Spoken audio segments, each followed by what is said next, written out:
this time, I would like to call our special call board meeting to order. Thanks for everyone coming out today. I'd like to thank RCC for allowing us to use their facility to hold this meeting. And at this time, I would like for you to bow your head and join me in a moment of prayer. Dear Lord, guide us as we deliberate upon important decisions for our children and our community.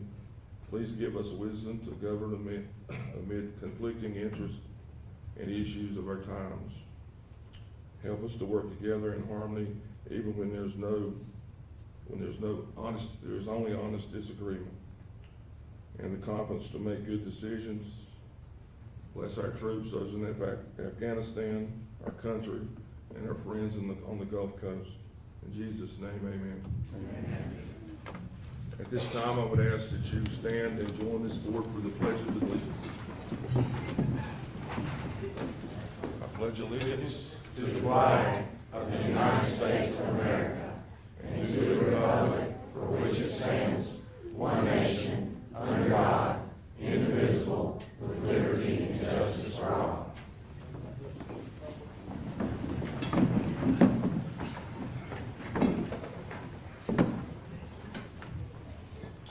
At this time, I need a motion to adopt the meeting agenda. So moved. Do I have a second? Second. All those in favor say aye. Aye. Opposed? Motion carries.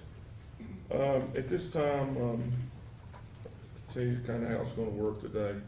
I'm going to ask our superintendent, Dr. Gainey, to speak first, and we'll follow it up, probably some comments from the health department. Ms. Tara Akers is here with us today, and Elizabeth Troutman, our attorney, is here today, and I'm sure they'll all share comments. And when they're finished, board members will share comments and we'll discuss things. And I know this is a touchy subject and it's quite a hot topic. And please understand that we're in a difficult situation as well. And I appreciate if you guys would be respectful and show our people with courtesy. I mean, none of us wanted to be here. None of us really planned on being here today. We were hoping we'd start back school and things would be normal and our kids could go to school with no issues. And it's just not working out quite like that. We're faced with some tough decisions, but we'll get through it. And Dr. Gainey? Okay. Okay, thank you.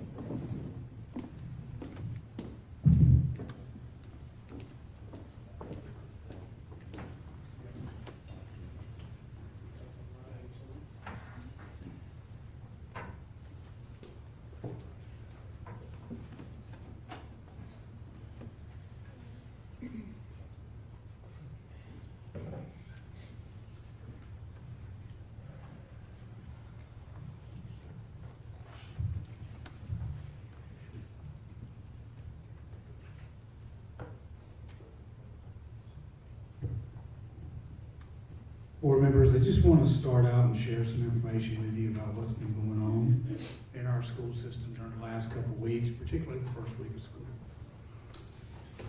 We started out the school year with 3 big positives in our plan compared to the 2020-2021 school year. First positive was 5 days a week, in-person instruction, all students at the same time. I don't think anybody can argue that was a huge gain for where we've been. You know, Mr. Biggs, I remember back in, I guess it was March, when we were trying to decide what to do, when the governor gave us a chance to bring 612 back, and I think you were the one that said, it's 4 days now, the next only decision we have left is 5. So here we are, we went 5 days a week, everybody at one time. Extracurricular activities, you won't find anybody who believes in them any more than me. Unfortunately, sometimes when we talk about extracurricular activities, we talk about athletics and we stop. We need to remember hunter safety. We need to remember CTE competition teams. We need to remember ROTC competition teams. We need to remember chorus. We need to remember marching band. All of those were back regular procedures. Exciting. The last thing was getting the children out of the lunchroom, coming back out of the classrooms into the lunchroom. I will tell you that one's not going to make it past today. Starting tomorrow, children will be going back to the classroom to eat lunch. Until further notice, I've already talked to Kelly Green. I will notify the principal after this meeting. We need to keep, I was listening to a report today, one of the big three they talked about for taking care of and working through this virus is cloth face coverings, vaccinations, and keeping students in pods and not having pods crossed. So that will start tomorrow. Let's talk about what's happened the last 3 weeks in the Randolph County school system in the different phases, so everybody is very clear on where we are. Our data is not good. And I've had a front row seat to the data in the Randolph County school system for the last 17 and a half months, so I feel very aware of what's been going on and very certain of what's been going on. The first week of school was the second highest number of positive cases our school systems had since the start of the 2021 school year. We had 89 cases, the highest number last year. The first week after the December break, we had 89 cases. The second highest last year was 61 for any given week. We run our weeks, as you know, Saturday to Friday, because I give you a report on Friday. Last week's total at the end of Friday night was 81 positive cases. The issue at hand, which I'll get to more, is what do we do with those positive cases? And I'll say this later. Last year, as we got into the spring, I really was hoping maybe somebody would give me an opportunity to try something in the Randolph County School System. I'm not talking about the board.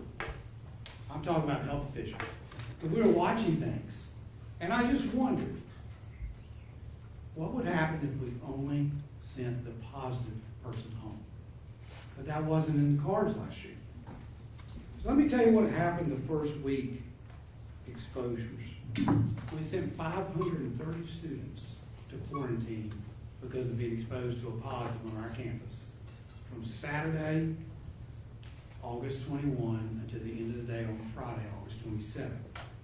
I have another 461 students as of Friday night who were at home on quarantine because they had symptoms. That didn't have anything to do with the positives. But I think as you see, 530 is quite a large number. So 991 students are on quarantine. Now, yes, they will start coming back. They have different return dates, but that's a large number. So let's talk about what I've been watching for the last 3 weeks. So the week of the 7th through the 13th, that will be a Saturday to a Friday, our number of positives was 15. What happened that week? That week, if your sports season wasn't already started, it started. Some teams start the first day of August, some start later. So, okay, we've got children coming back on the high school campuses. Didn't like that bump up to 15, and it was a single digit before then. What happened the next week? August 14 through August 20. But here came the staff, and here came the open house events on Tuesday, Wednesday, Thursday night.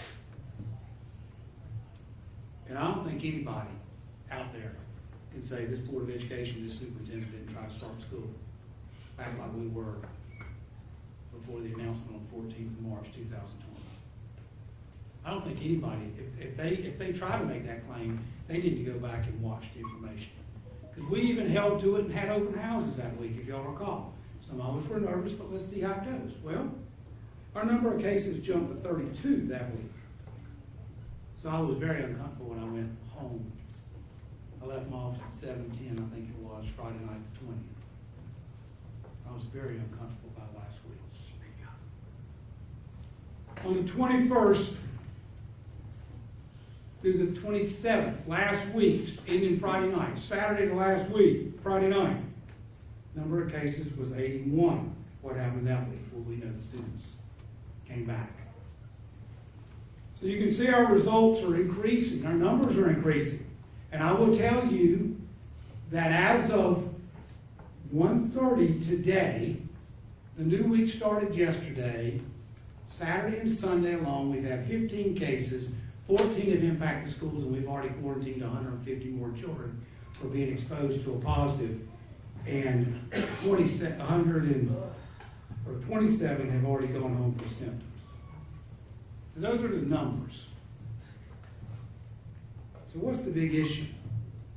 The big issue we're talking about today is face coverings versus not face coverings.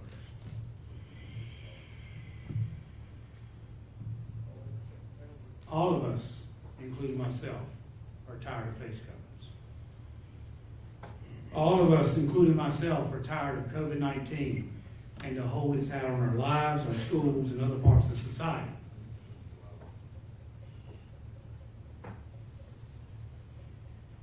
I'm tired of the cloth face coverings. I'm tired of the conversation. But I don't want to give up. I told you on the 16th of August, there were two things I wasn't willing to give up. One was 5 days of instruction, all at one time, everybody at the same time. And the other was our extracurricular activities for our kids. I saw our kids, including the two at my house, suffer tremendously from not having those activities after school. So we lost one along the way. We've lost one. We lost going back to the cafeteria. That's on hold for now. We did it for a week. We've lost that. So let's talk about what's different this year as well.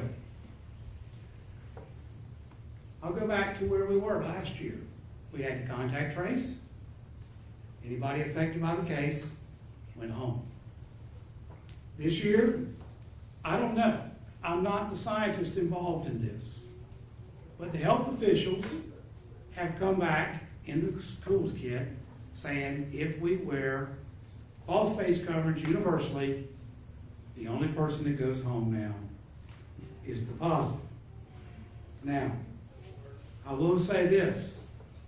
That does not apply to adults, and I do not know why, other than them, the staff members wearing the cloth face coverings universally will keep us only having to send home the positive child. But let's think about the staff. Our staff is very, very alert to this at this point. They've been on it for 17 months. Remember, we are one of the first school systems that came back day one in person. Our staff's been on this from day one. So if we think about it, you can't be in exposure unless you're inside of 6 feet of somebody for more than 15 minutes in a single day. If we all put on cloth face coverings, it's easier for one staff member, that teacher in the room, to stay away from the rest of the kids 6 feet or more. I don't know where the 6 feet came from. I'm not the scientist. So here's where we are. We have the rules that we have to follow. So I tell you that last week we sent 530 children home for exposed to 81 positive cases. Universal cloth face coverings send only 81 children home.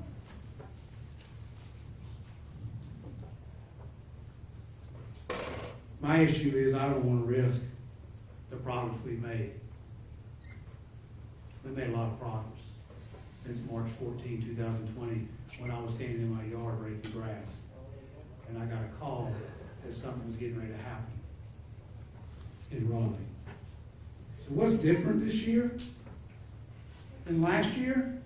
We didn't have this option of only sending home the person who was positive. We didn't have that option.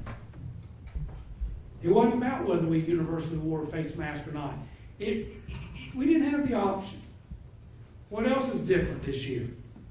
We're trying to keep our teachers from teaching both ways. Last year, this time, they were teaching the child in their classroom. At the same time, they were teaching on Google Meets at home. I can tell you if the exposure rate continues to lead to quarantines like it's already forecasting for the second week, we're going to be back there pretty quick. We're going to be back there with teachers teaching both ways. And then here's another thing that is troubling to me as I look at this situation right now. Last year, this time we were on the 8 AB day schedule. So children were off campus for 5 consecutive days.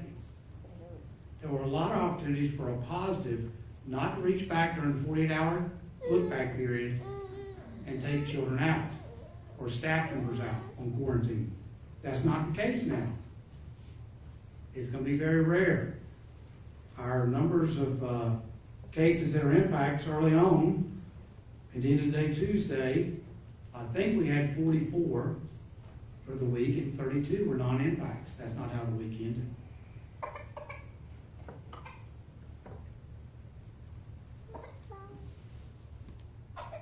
You know, I just want to say there's two things I don't want to risk.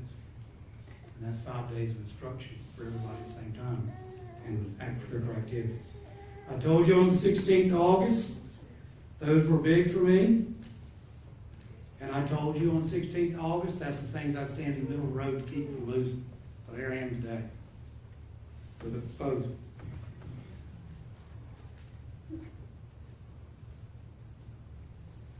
You know, we talked about this on the 19th of July. We approved a resolution, the board did. And our data has gotten increasingly worse. And we've all talked about it. I've talked with you, all of you, as time has gone. We talked about it again on the 16th of August, and our data is getting worse. You know, I know a lot of people have a lot of opinions. But the last 17 and a half months of my life have been tied up in this. And there was no one more proud than see us go back to school in person last year, day one, and no one more proud to see us go back in person for 5 days a week, day one this year. I don't want to lose that. No, I don't want to wear cloth face coverings any more than anybody else.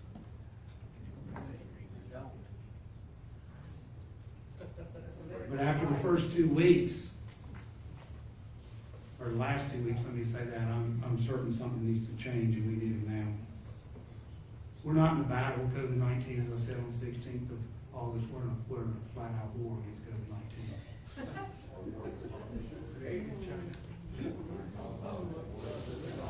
My job as superintendent of Randolph County School System to make decisions and recommendations that are in the best interest of students and staff at all times. So at this point, I'm going to make this recommendation to the board and I'll answer any questions you have. Effective August 30, 2021, the Randolph County School System required the use of cloth face coverings by everyone, students, staff members, and any visitors, while inside a building in our school system or on a school system bus.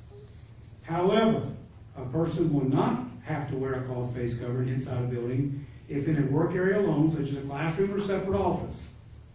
Also, the use of cloth face coverings will not be required for extracurricular activities, both inside and outside of the building, by students, staff members, or spectators. I recommend this plan be implemented through the end of the day on October 15, which is a Friday. At that time, based on the data in our school system, this plan can be revised or remain in place. However, we have to do everything possible to keep our children and staff members on school campuses to, 1, provide 5 days of in-person instruction per week for all students at the same time, while also, 2, having their extracurricular activities in place with regular schedules and procedures.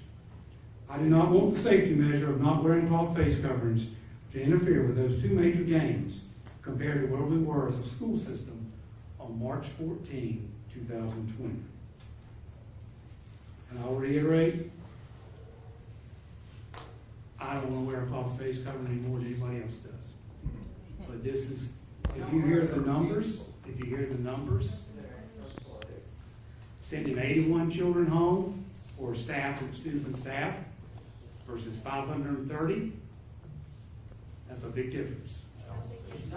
And sending 15, instead of sending 15 home, instead of sending 150 home, is a big difference. And my job, as you know, is represent you, represent this county, and have school every day at greatest extent possible. So there's my recommendation on that. They should be optional. Do you guys have any questions from the board at this time, or would you like to hear some numbers from? I got a couple questions. Okay.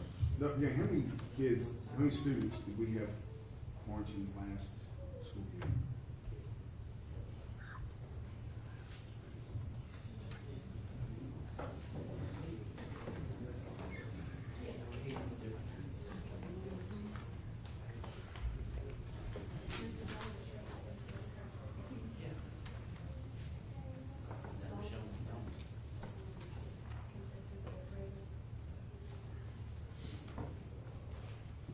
Last year, we had 9,432 quarantined due to positive impact cases. And that's students, and last year, we had 1,652 staff members. Now, granted, Mr. Burgess, that could have been a staff member or student multiple times, Right. but, 9,000 different ones, 9,432 different students. well, again, it could have been, Stephen Gainey could have been quarantined in October and then later in March. He could count, but different cases. Just having symptoms. Right, that's- Not actually being diagnosed. We had 489 positive cases that impacted schools last year, 489. And that led to 1,652 staff members being quarantined and 9,432 students being quarantined.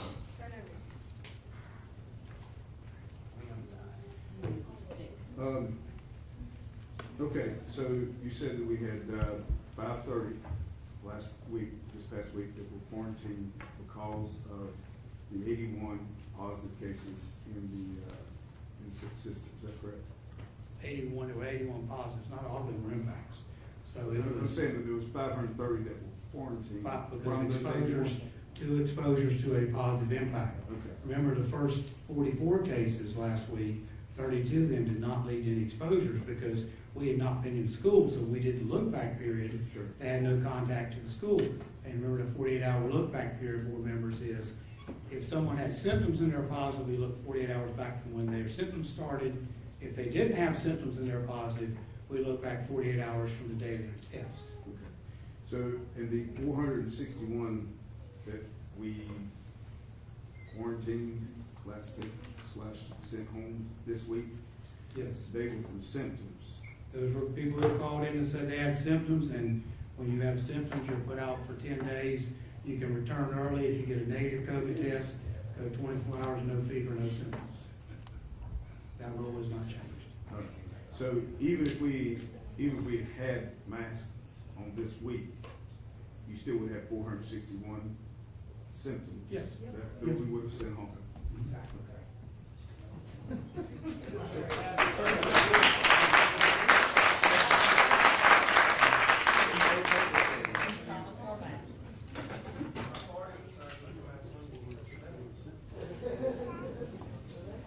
Dr. Jamie, didn't you just say, was that 461 symptoms?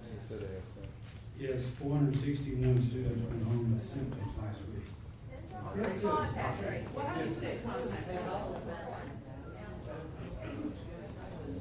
So they all got everything for us. So, Dr. Gaines, I know on that, on page 2 or 3 of the toolkit, it lists what the symptoms are. Can you read that just for everyone? Yes, sir. Fever 100.4 or higher, or chills, that's 1. Shortness of breath or difficulty breathing is 2. New loss of taste or smell is 3. Congestion is 4. Cough is 5. Fatigue is 6. Muscle or body aches is 7. Sore throat is 8. Headache, 9. Nausea, 10. Vomiting, 11. And diarrhea, 12.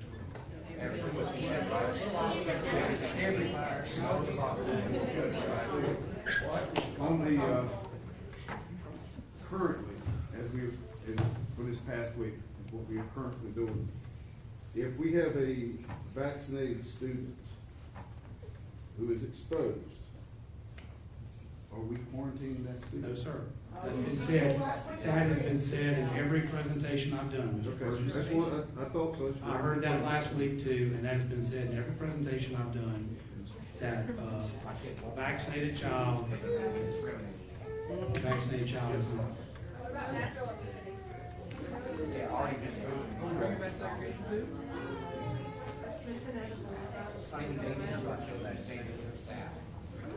So you have a mask for our kids. Masks don't work. Fred, you have some more comments or questions? No. Okay, anybody else?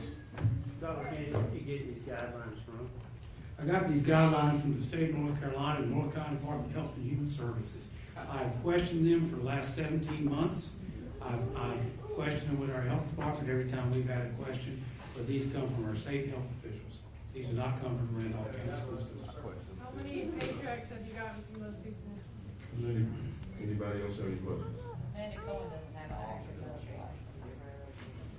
I want to talk to you again about those symptoms. You said 461 symptoms. How many people were quarantined because of those symptoms? That's 461 children who were sent to stay homes. But they called in, it didn't. They may have called in. Okay. Remember, we sent a message home we've done this all through the year. We have a message asking,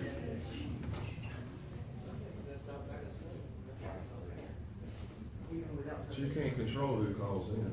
COVID's not the only sickness. This is no different than the flu.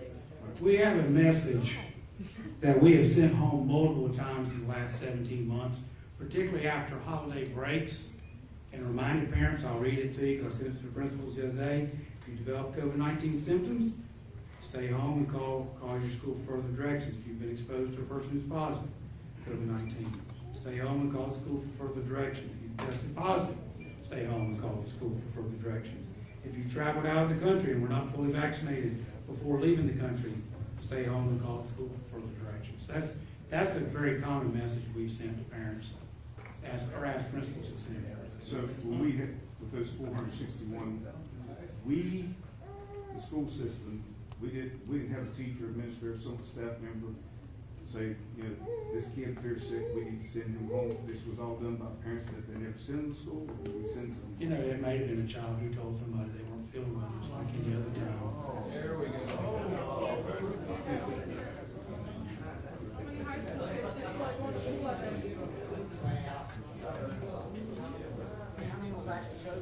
Does anyone else have any questions for Dr. Gainey? Yes. Yeah, where's the medical license? If, Dr. Gainey, I think if a number of questions from the board right now, we'll come back and, Ms. Akers, do you mind? And I appreciate if you guys can show some respect for this lady. She's got a tough job. And, she probably don't want to be here any more than us, but she has a job and she has to follow some rules. And could you kind of give an update where we are in Randolph County now?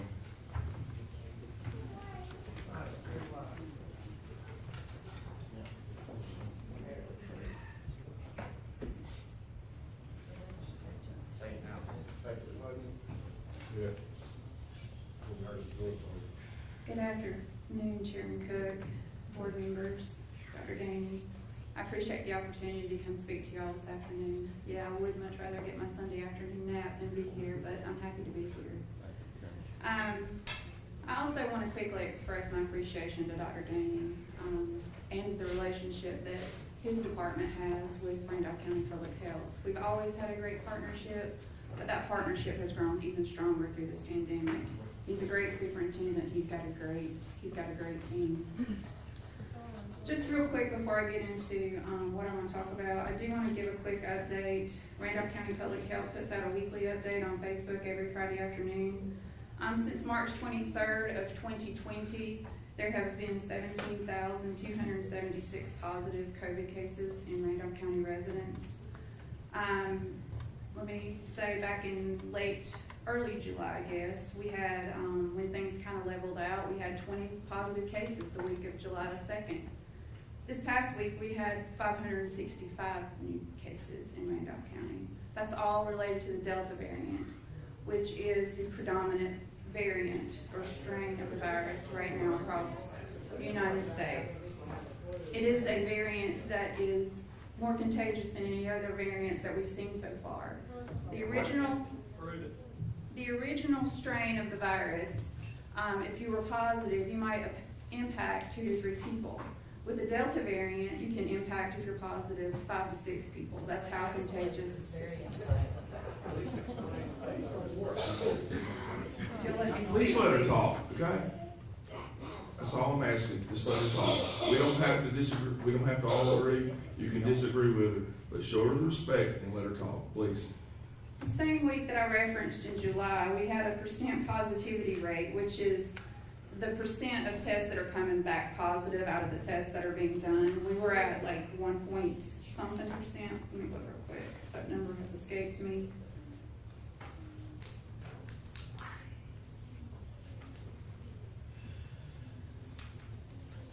We were at 2.1% positivity rate. This most recent week, and actually as of this morning, we're at 11.7%. So you can see that number has climbed pretty dramatically as well. When we reported numbers on Friday, we were at 253 deaths. As of today, we're at 256. So in the last couple of weeks, we've experienced about 8 deaths in Randolph County residents from COVID-19. I'm here today to encourage Randolph County School Board to make a decision to follow the guidance outlined in the Strong Schools NC Public Health Toolkit. Implementation of the prevention strategies outlined in the toolkit will protect the health of your students, faculty, and staff. I know, because I've been on the front lines since February, March of 2020, I know how difficult it is and how hard it's been trying to make the best decisions to protect and promote the well-being of the people in our community. It's been difficult, and I know y'all are in a tough seat right now. The one thing we have learned during the response to the pandemic is that things change, and we have to have an ongoing conversation, and we have to revisit policies. That's imperative during this pandemic. We all want children in in-person education. The goal of the toolkit is to keep kids in school by preventing the spread of COVID-19. Decisions like these are all about a balance and assessment of risk-benefit. There is no bright lines of safe and unsafe. There is no one perfect study or intervention. It's about layering of prevention strategies to reduce risk of spread as much as possible and to keep the high benefit of in-person learning in school. In the Strong Schools Toolkit, the higher value interventions are highlighted, and we encourage the layering of them. It's not just about the mask. Think about it like a prevention lasagna with multiple layers, or like layering Swiss cheese. No layer is perfect, there's gaps. But when you layer the prevention strategies, you can cover over the holes in each layer. And that means encouraging everyone who can get vaccinated to get vaccinated. That's what it's going to take to get us out of this pandemic, is to get vaccinated. Wearing masks is also another layer. Social distancing as much as possible is another layer. Good hand hygiene, good respiratory hygiene, cleaning and disinfection, good ventilation, contact tracing, isolating positive cases, and quarantining those who've been exposed to positive cases. The risk-benefit analysis and how many layers of prevention you may need changes with the contextual environment. Let me go back to the week of July 2nd where we had so few cases. We didn't need a lot of prevention strategies because numbers were good, but we're not there anymore. In times of low rates of viral transmission like back in early July, few layers of prevention were needed. But now, in times of higher rates of transmission, more layers are needed. And that decision can be revisited as the environment changes. Right now, as I said, we're in a time of high viral spread. All of our metrics are up statewide and accelerating at a pace more quickly than any other time in the pandemic. That's our diagnosed cases, the percent of tests that are coming back positive, people that are going to the emergency department with COVID-like illness, and people being hospitalized with COVID. Our hospitals, and I'm talking about Randolph Health as part of that, they're really starting to feel the pressure with rapidly diminishing capacity to care for anybody, not just COVID cases, for anybody, because the hospitals are full. This is being driven by the Delta variant, which I just talked about, which is much more transmissible than prior variants. Right now, 98% of all cases in North Carolina are of the Delta variant strain. We're seeing increasing rates across the whole population, including significant increases in cases 0 to 17 years of age. While it is true that overall children tend to have mild disease, and that's something we can be thankful for, but that doesn't mean there's not any risk for children. Fortunately, the percent of kids with COVID who will develop severe illness or require hospitalization is low. However, hospitalizations and deaths do still occur in this group. How many deaths for serious illness is too many or too little?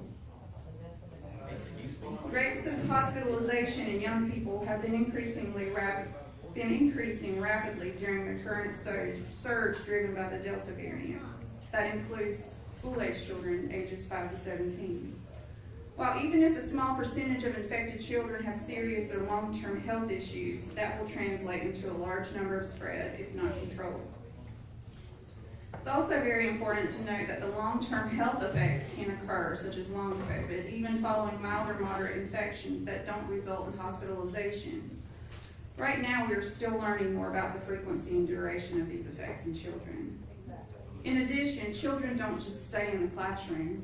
They also go home and can spread the virus to adults, grandparents, people who may be immunocompromised or otherwise at high risk for severe disease.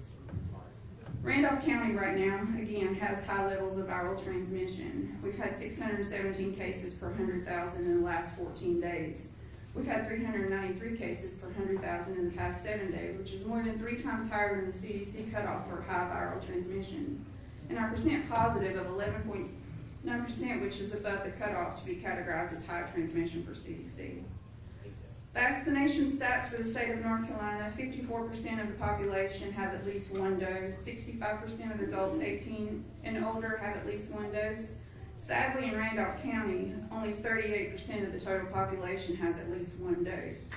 We're 34% of the total population that are fully vaccinated. We all want to get out of, again, we all want to get out of this pandemic, and it's going to take the vaccination to do that.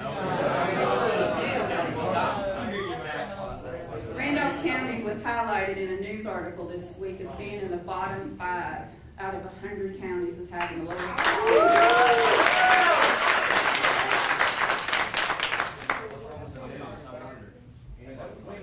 That's not a badge that we should wear proudly. But even in areas of high viral transmission, experience from last school year that layered prevention strategies can keep risk of viral spread in school low. While the different studies on schools and mask-wearing population all have some limitations, when you look at the aggregate data and the totality of our experience and studies this year in the school setting, a layered approach and masks do decrease the spread of the virus in a population.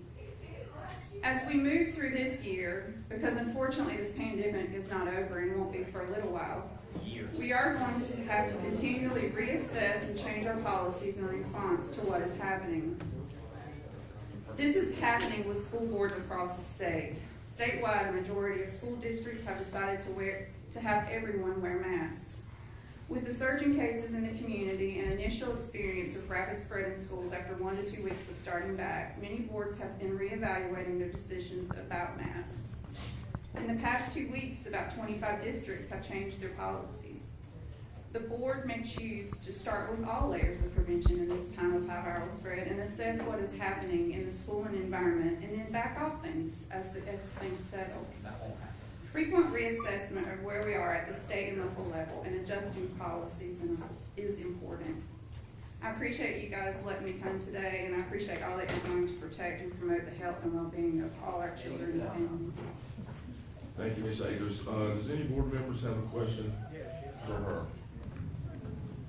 Couple of questions, if you would, Brian Booth. And I do appreciate you coming, because it is tough and stuff there. I do appreciate that. And this is on a national level to start with. And you may or may not know have the answer to this. I just want to make sure, because, and I think where some people are coming from, and I'll just give you that. Like I said, I do appreciate you coming to start with that. And I can appreciate anyone's point of view. On the national level, as of this past year, ages 5 to 18, how many deaths have there been since January of the start of the pandemic till August, from 5 to 18? I looked it up, and I want to make sure I'm right. Center for Disease Control. I just looked it up. Hang on just a second. I have numbers through early July. If you look in that, when you look at the toolkit, there's a link to a science group in there.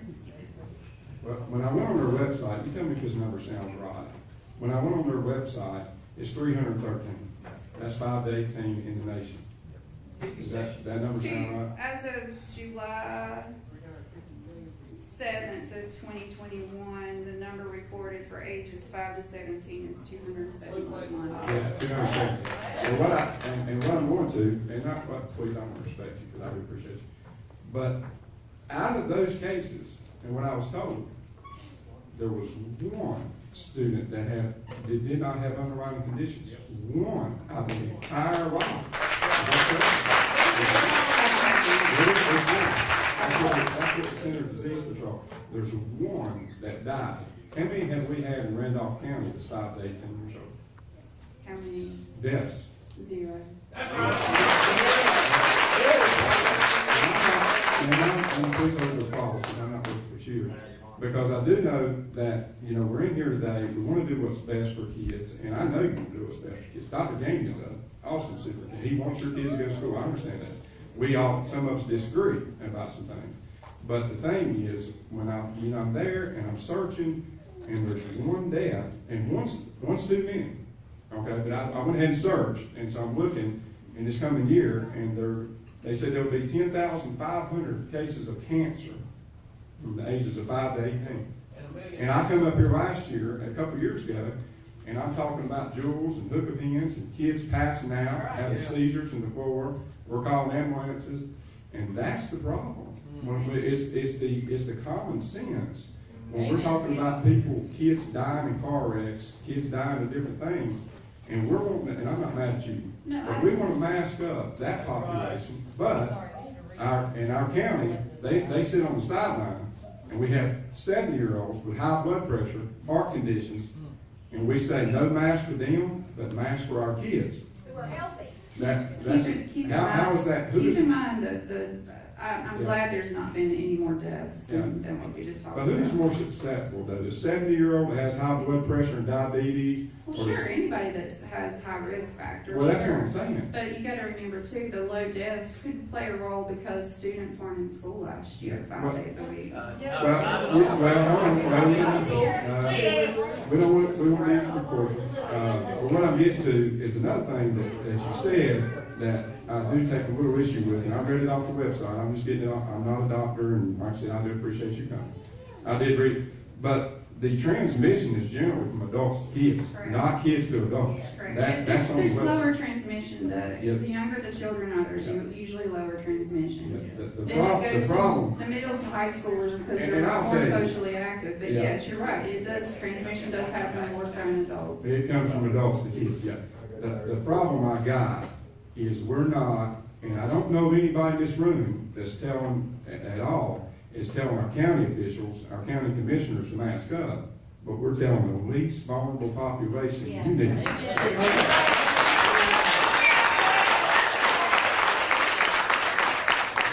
will add that county leadership has been shared with the current guidance, and the current guidance is for everybody, vaccinated or unvaccinated, to be masked. Well, and I'll tell you, and I'll say this. Hold on, please, guys. I'm not looking for shooting. What I'll say is this: it puts us as a board in a predicament too, because nobody will take a stand at the county or the state level, and they put it all on us. They come up here, so I do appreciate that. But the fact that I got today, and I'm looking, and like I said, I can only look at websites. And one death, I hate one death. I have 2 children. Okay, I have one still in Randolph County Schools, one that's in college. But when we're talking, when we're saying that this is a cure-all, and like I said, it's not. And I mean, Dr. Gaines Never said it's a cure-all. But we're saying that we don't have to quarantine. Masks. We don't have to quarantine. What we're talking about today is that we're going to keep our kids in school and not quarantine. You don't have a choice but to quarantine. Well, that's what we're saying. We're going to keep the mask on as long as you go that cross. And the problem is, please, because I want to respect it. But the problem is with the mask today, we know, as I watched one school system neighboring the other day, as they come out of school, and it was on TV, and they come out, they don't have their mask on, they got it half up on their face, they got it on their chin, some of them's got it in their book bag for 4 days, it's falling on the gym floor, it's falling on the locker room floor, but we're saying, they're just not doing it properly, and we know it, but we're going to say, well, when the quarterback, besides someone with COVID, the best player on the football team, I got a feeling what's going to happen. Whether he's got that on his chin or on his neck or on his back, they're going to say, oh, he had his mask on. Yeah. And that's the problem. And that's I not your agree, fault. it's toolkit is specific, Yeah, it that's- has to be worn properly. But they don't. I understand that, but I don't. And anyway, look, I don't want to, sorry, we don't want, like I said, I don't want anybody jumping on her. I apologize, but I did want to state that It's not that many kids. There's one that was underlying conditions in the United States from 5 to 18 died, one. And we always say, our thing is, and I've heard board members and different ones say, we don't want nobody dying. We're talking about hypotheticals. We need to stop kids from driving to school. And what's that? I mean, you know, we need to, well, I appreciate your time. I don't mean to badger you. Good job, Ryan.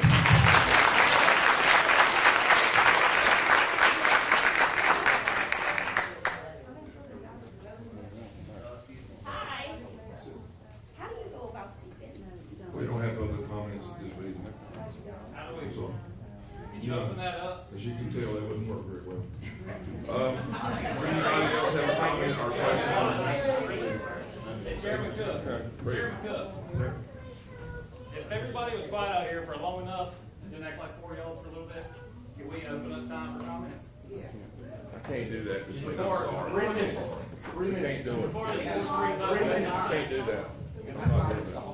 Can you just tell us that natural immunity is included in any of these statistics at all? Elizabeth, can you speak on that? I just, At all? People have to have notice ahead of a meeting of the availability of public comment. The whole public has to have notice of that. I didn't even hear about this until my kids told me. I couldn't even find it on the website. This wasn't even on the website. Well, at least not the one I looked at. we followed every legal process that we had to do. Fred, you're right. All right.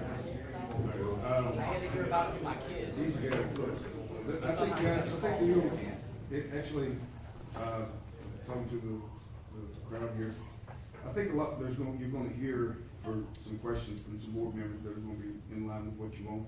No matter what side you're on, I think you're gonna hear that, so just kind of be patient here. Ms. Akers, thank you very much for coming. I know this is not fun, but, all right, so Dr. Gaines said, that as far as, he said, who sets the quarantine criteria, is the CDC and, Department of State, Health? yes. Okay. Through the Safe, Strong Schools Toolkit, is that right? That's just a standard for anybody. It's included in the Strong Schools NC Toolkit, but that's a standard. The isolation and quarantine, that is set by CDC and the state. Okay. So we as a board, have no say in the contact tracing, methods or anything, even though it does appear that it's done differently among different school systems across the state, but we don't really have a say. No. Okay, so Dr. Gaines said that we had 9,432 students last school year who were quarantined at least once. Can you tell me, or Dr. Gaines, can you tell me, of that 9,432, how many of those came back from that quarantine, or during that quarantine period, came back positive?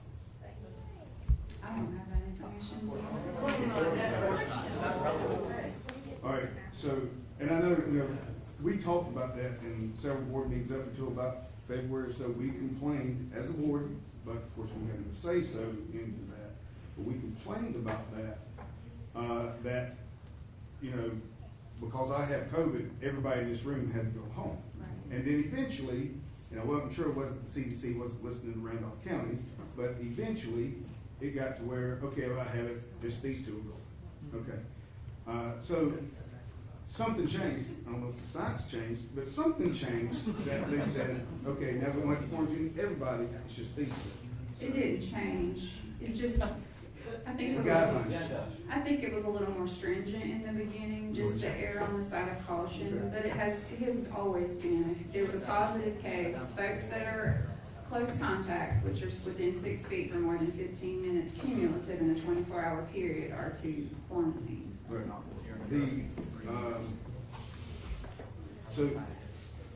But the CDC and the Department of Health and Human Services, they set the criteria as far as who's going to be quarantined to the contact tracing, correct? Correct. Okay. But all right, so let me get this right. We don't know of the 9,000 kids that we sent home, how many of those came back positive for COVID. But the CDC and the Department of Health and Human Services is saying, we're making these recommendations that these two will be quarantined based off science. But yet, they're not following any data because they don't have any data from us. So it appears that there's no science in their recommendation. If they made the change from everybody's quarantined to these two, there had to be something in that side. Well, But then, to still say these two need to be quarantined, there has to be some kind of data saying that when I am positive, these two are at very high risk, but yet we haven't had any occurrences where these have come back during that COVID. but we don't know that for sure. I mean, the whole point of the quarantine period is because symptoms, it takes 2 to 14 days for symptoms. And they've been quarantined for 14 days, so we. Correct. But I guess we're saying that's. Answer, because I know it's not a legal question, but I have studied the toolkit at length, and the science brief. She have a mic. The science Hold on.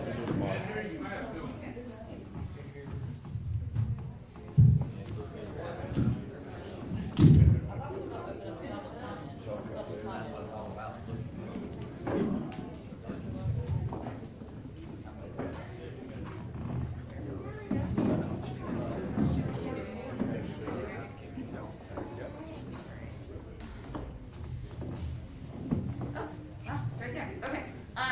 So, board members, if you look through the toolkit and then click on the science brief that's in there, it goes through the logic of not guaranteeing people who've been masked, and it's based on 7 studies of school settings, children transmitting the virus in school settings, and the transmission rate was really low in those 7 studies.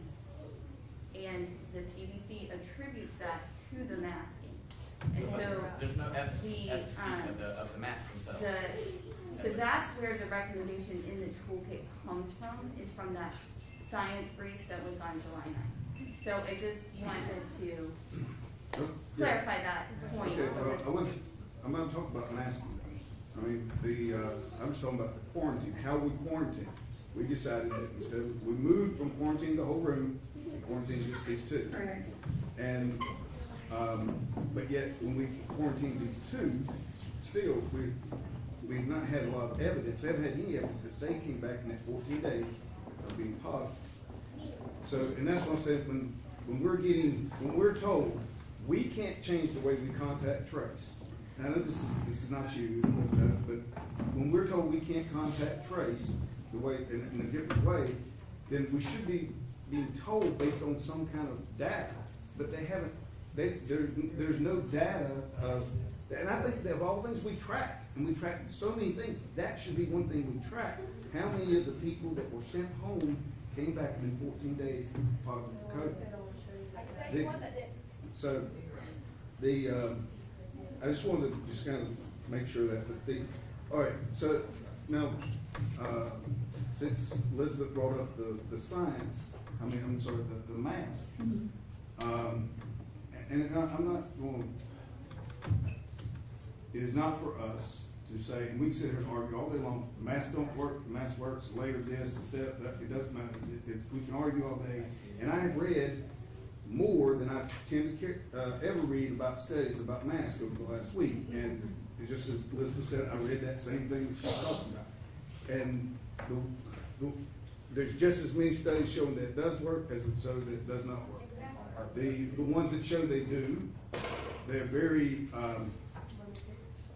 the common thing is, that it's used 90% of the time, that the people wearing it still social distance, that there's all these different things in the, so to the ones who say masks work, they're effective, you know what, you're right. In those states, they're absolutely right. To the ones who say masks don't work, you're right. Absolutely. And the sad thing is that everybody's right, but there's no right answer.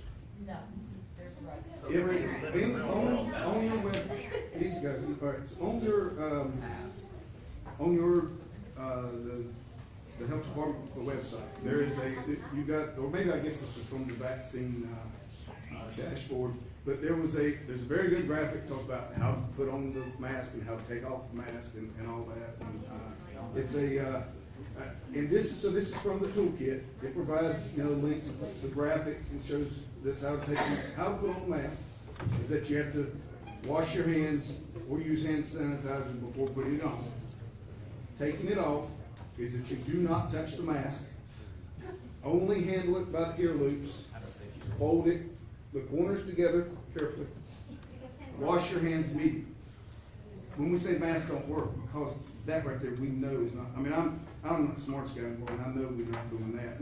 Not just students in Randolph County, but all across America as far as anybody that's wearing masks today.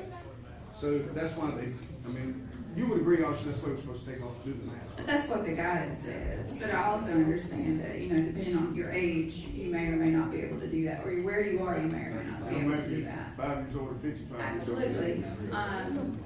But masks can be effective. A multi-layer cloth mask can help stop droplets. Yeah, I know, and so like I said, I'm not No, arguing. I understand, I know, we get, like you said, we can argue in all day, but the data does prove that masks can be effective. It's not masks alone, and that's what we have to keep going back. It's not just a mask debate. Right. So, we know as a board and as a community, we know that our students, if we require masks, we're not going to be putting masks on in the proper way or removing them in the proper way. We know that, you know, when they're wearing whatever they're called, whatever they are, anyway, that to put it on, I throw it over the gear shift in my car as I'm driving out of school, and I put it back on the next day, or you know, it's in my book bag. We know that's on. What this, you know, what this comes down to, this whole meeting, or the whole meaning of wear a mask. It is not. I mean, I understand what you're saying about the layer and all that kind of stuff, but it is not about making it safer for the kids or not safer for kids or anything like that. It is about keeping them in school. Because back to the toolkit, and I don't believe even on this board, a lot of people really believe that just because we're wearing a mask, because when first of all, buy this mask, buy the toolkit and the CDC guidelines. I'm wearing a mask, I have COVID. So the inside of my mask is covered with COVID. All right? Now magically, a couple of drops get out. Tracy's got his mask on, and it's now on the outside of his mask. Tracy's not going to take his off like this. He's going to go out, he's going to put his spot. Now he's going to talk to me like this sometimes because I can't understand what he said. He's touching the virus as it is in that situation. So that's where we can say, yeah, masks don't work in that side. If Tracy did it the way he was supposed to, mask, I could see it work, correct? Yes, but you know, him having his mask, and hopefully if he is wearing it correctly, any droplets that escape the positive person are gonna land on his mask and not on a mucous membrane, his mouth, his nose, his eyes. Okay. So the mask goes in your eyes. So, but back to the toolkit, it was said that we had to follow, that we as a board were forced to follow the regulations there. It does say, you know, that that they want us to handle masks properly and consistently. That's what it says throughout the toolkit. We know it's not going to be done, but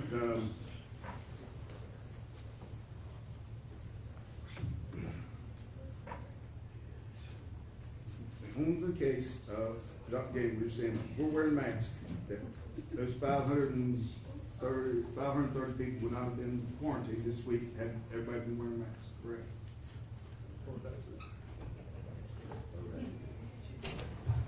81 people would have been sent home as positives, Yes. So was 81 part of that 530? They were not in that mix of 530. Okay, so but the 530 would not have been quarantined. So, There's a difference. The 81 that he's talking about, they're isolated because they're positive. I understand that, And then there's yeah. the quarantine, which is a separate. I know, but what it says, because if we had masks on, the 530 would not be quarantined, correct? No. If they're wearing masks They're consistently wearing and masks correctly. in school. All right, now, they're wearing masks consistently, so that's, Yeah, somebody's gonna have to pay attention.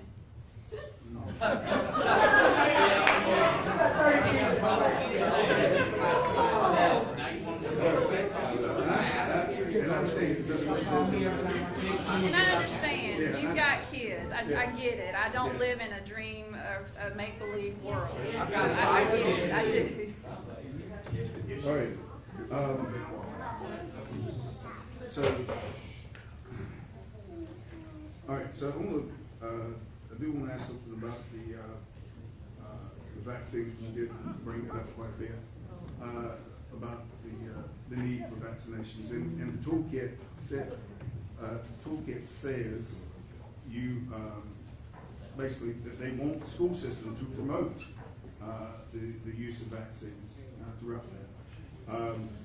In a perfect world, and I understand the layering and, you know, some better than none and all that, but, what would you, if you, in a perfect world, would you rather have everybody wearing a mask, or would you rather have everyone vaccinated? Both, right now. In a perfect world, yes, I would love to get rid of these, but and to do that, we have to get vaccinated.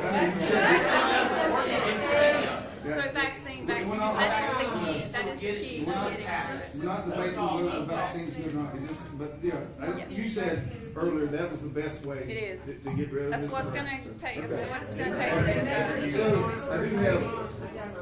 I have two more things, and one is with you, Ms. Akerson. It is, and I really almost hate bringing this up, but I, so, all right. On your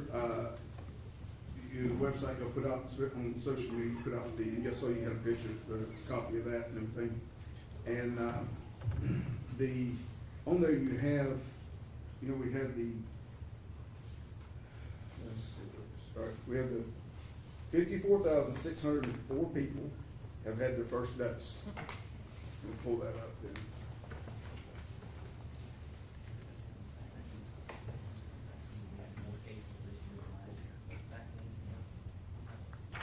Thank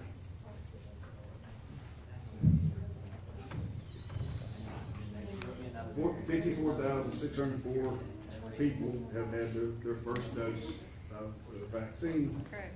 38% is what the graphic says. 49,422 fully vaccinated, 34%. And, the website does say for the last 5 weeks, we're averaging about 1,000 people a week getting the first dose of the vaccine through Randolph County. That's from the vaccine dashboard on the CDC. 500 to 1,000, yeah. We've been, Well, over the last 5 weeks, what I'm saying, Yes. this week, day before yesterday was 577, but that is for this week. This week's not over, so we wouldn't have the last 3 days in there. The number's been 994, 1290, 1,095, 971, so it's about 1,000 people a week. Yeah. So, here's the kind of problem I have. When you say we've got 34% of the population with they're fully vaccinated.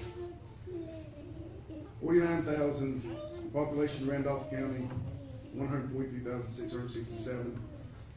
You divide that, into the 49,422, you get 34%. The problem is 15% of the population is 0 to 12. sure. So you're using a number, you're using the total population to say 34% are vaccinated, but you're counting in that group 15% of the population that cannot be vaccinated.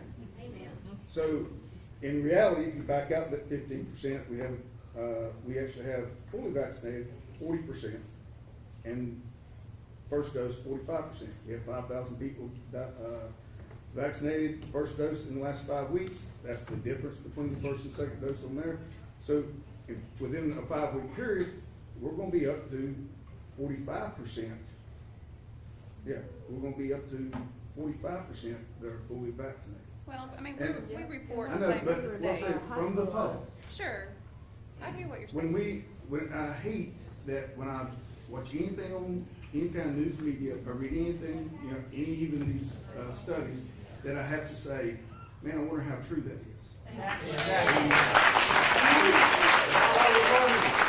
But you understand what I'm saying?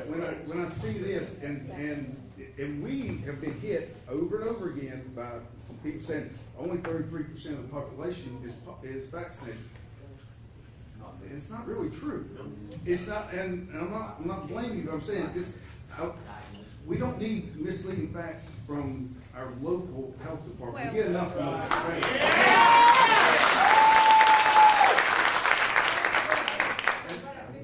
don't want you to think I'm chastising. No, I don't, but I want to explain, these numbers come from the DHH's website. Hello. You know, if we knew all of the numbers specific to Randolph County, you know, we're not the only provider doing vaccines. Yeah. So we don't have the option of reporting it that way. So we are pulling it straight from DHHS. I totally hear what you're saying, but we're not the only provider. I understand, you're giving it Correct, from the state federal. correct. But it looks like it's coming from you, and it's like, good gracious, looks like even my local people are misleading me a little bit. You know, Well, I expect it from the state We're not, federal. no, we're not misleading. But you are. The same number. Follow the money, I'm sorry. You do understand though, where a lot of people in public account feel, I feel like I'm not being told the whole story. Well, I can assure you that Randolph County Public Health is being transparent and truthful.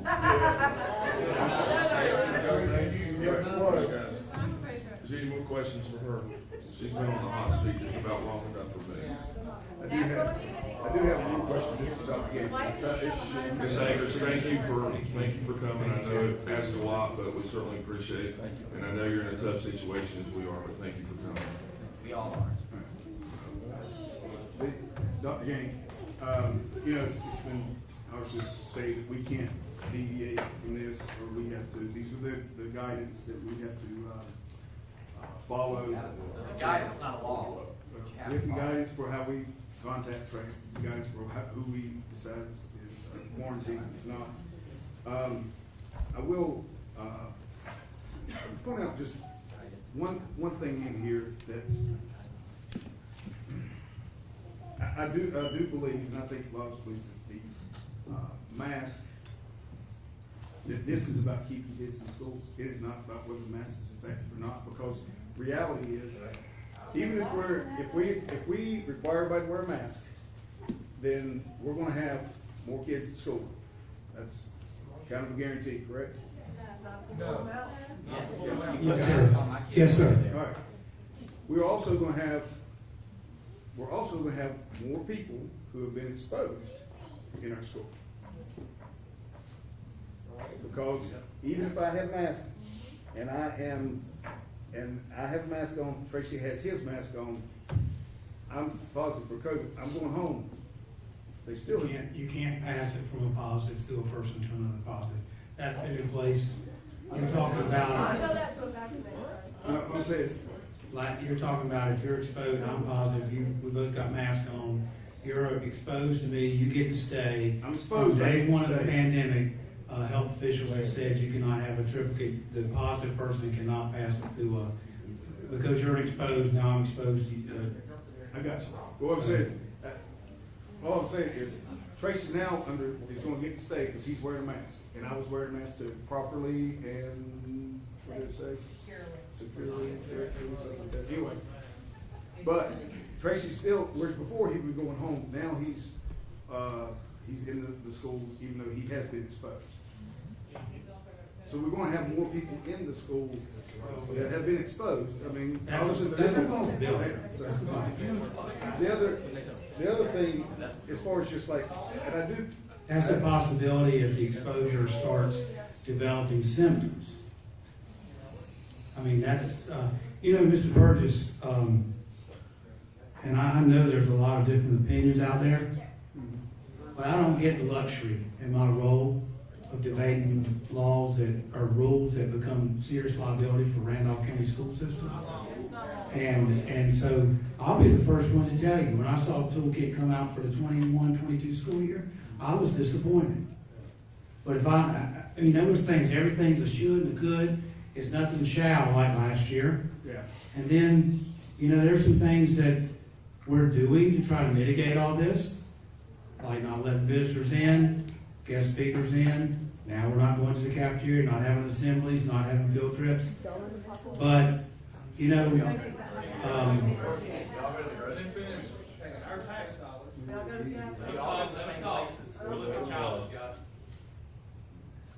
if I wasn't a leader, we could have just said, well, should and could and would, and let's go on. We have a chance now. I can't explain the rule. I wasn't involved in making that toolkit. I wasn't involved in that discussion. But I also know this. We've come close to shutting one school down already, like we did last year for 14 days. And probably before the night's over, we may have to shut another school down. And that'll be the first time we put a whole school on the road this year. So if this is a way, you hit the nail on the head, you said this, regardless of what the health implications are, this is a way to keep children in school. I also want to point out something else that you mentioned earlier, just so you know, because Ms. Susan Hayes, Director of the Public Health Department, last year worked very closely with me. When we made the decision to change the contact tracing, it's because our numbers started looking better. I'm looking at our weekly totals. In February were 30, then 23, then 35, then 33. Then got down to 21, 19, 6. And she and I had several frank conversations for several weeks. When can we go to the lesser contact tracing? Because we were having cases, we had numbers that were very dangerous. Whatever dangerous means. I didn't define COVID-19. I didn't define any of these rules. But I also know this. I've been the high school principal that had a kid laying on the floor, blue, and had to leave in an ambulance. And we had to use the AED. I know what that feels like. As a high school, no, it wasn't for COVID. But I know what it feels like. I know what it feels like to have a kid sick and on the brink of death. And know that you're responsible for him. I know what that feels like. I know. I guess the point I was trying to get to was that, first of all, you talked with Ms. Hayes, so it sounds like the decision to change from the whole room being quarantined to just these two, that was made locally then? It was, she and I worked through that as our numbers got better. There were concerns, as Ms. Akers said, our numbers were high. And we kept watching and we kept talking week after week, and when can we go there with that? So, on the in the toolkit, it does say, we have to follow what it says. And first of all, because of how cities work, I don't know how any school system can follow exactly the way it does. But it also says that all schools should require teachers and staff to report vaccination status. Basically to tell whether they've been vaccinated. And then all schools should require teachers and staff who are unvaccinated or who do not disclose their vaccine status to participate in periodic screening and testing programs. It's on page 8. It's at the bottom of page 8. I know we don't do that. Yes, sir, we have not. And I know there is no will in this board or in this, the administration or leadership to do anything like that. So, but I do want to point out that there is something in this recommendations, 9 recommendations. This is, you should do this, that we as a board, we as a school system do not follow. And we were clearly told, as in a lot of things, a shall is you have to, or you're required to. The should or could. I will tell you, Mr. Burgess, just for, if any time I was asked about that by the media, since the vaccination came out, I have been very clear to say that's an individual's decision. It's not my place. You have not heard me say to my knowledge, on any phone message or video encouraging people to get vaccination, because I believe that's an individual's decision. Also regarding staff and students' vaccination status, we did add, we have a message that goes to individuals who are exposed, and we did add this sentence this year. However, if your child is fully vaccinated, he, she does not have to quarantine provided you share documentation with the school. Now, we added that if a parent wished to share that, which is back to the question we had earlier today about if you're vaccinated, you have to be quarantined. But I didn't think my principals, I did not want them in a position of collecting everybody's vaccination card, having a file, and then somebody saying they lost it, or maybe they lost it. I didn't think that was a position we needed to be in. So. I understand, and I think everybody in this room appreciates the fact that, you were not going to part that information from our staff. So we've never done that. I know, so, but the point what I was making was that there is stuff in here that we are not following. So, Yes. Just merely a suggestion. With it? It's all a suggestion. That's all I got for right now. We have a reference. Any other board members have something they want to ask or say at this time? The vaccine is working. I don't know. Why are you making me do it? Can everybody hear me? Yes or no? Yes. Okay, good. Then I can talk and you can listen. I'm involved in the school system. I am in the school system. And this past week, I had to take a girl from PE class who was in a class where someone tested positive. I watched her almost break down taking her to the office that she had to go home. She did not want to go home. The simplest thing is, and I agree with Mr. Burgess and everybody else here, we can sit here till 9 o'clock tonight if you want to and argue about mask, no mask. It doesn't matter. If she would have had a mask on, she'd still be in school. Number two, she just made the volleyball team, was thrilled to death, but now she's gonna miss about 4 games. That's because y'all made it. Please let me talk, please. You can speak some other time. Right now, I'm talking. Okay. If you could have seen the girl's face and her reaction, you would know the difference. Right there. Please let me talk. We don't have a chance to talk. Let him finish. Just let him talk. Well, guys, let him talk. I really want everyone to be able to stay here to the end of this meeting. So I watched her, and I watched her attitude. She didn't want to go back to the virtual part. That was just one child. One. Now I'm going to ask you this. How many in here has been in a coma and hooked up to everything in the hospital? Raise your hand. How many days were you in there? 3 weeks. 3? 3 Me weeks. as well. I was in a coma for 3 days. 3 weeks. 3 weeks. I was in there for 3 weeks myself. I was in a coma for 3 days. Please listen. Please listen. What was the last thing you said to your wife? What was the last thing you said to your husband right before you went to the hospital? Do you remember? I was a kid. What? I was a child. You were a kid? I was a child. So you got COVID-19 when you were a child? You asked if she was in a coma. Okay, I'm sorry, I'm gonna back up. COVID-19. I went straight into a coma. The last thing I said to my wife was, my whole body is shutting down. That's the last thing I said to my wife. When I came to him, I couldn't move my arms, I couldn't move my legs. Have you gotten vaccinated?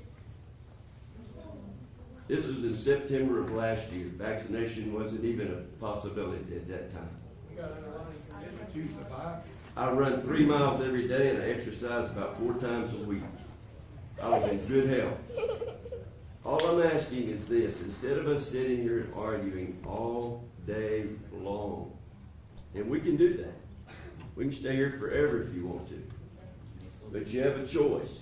Your kid comes to school with no mask, they come in contact with somebody that's quarantined, they go home. That's back on you. That's not on us. That is on y'all. That's because I want my kids to stay in school that much. You're cool.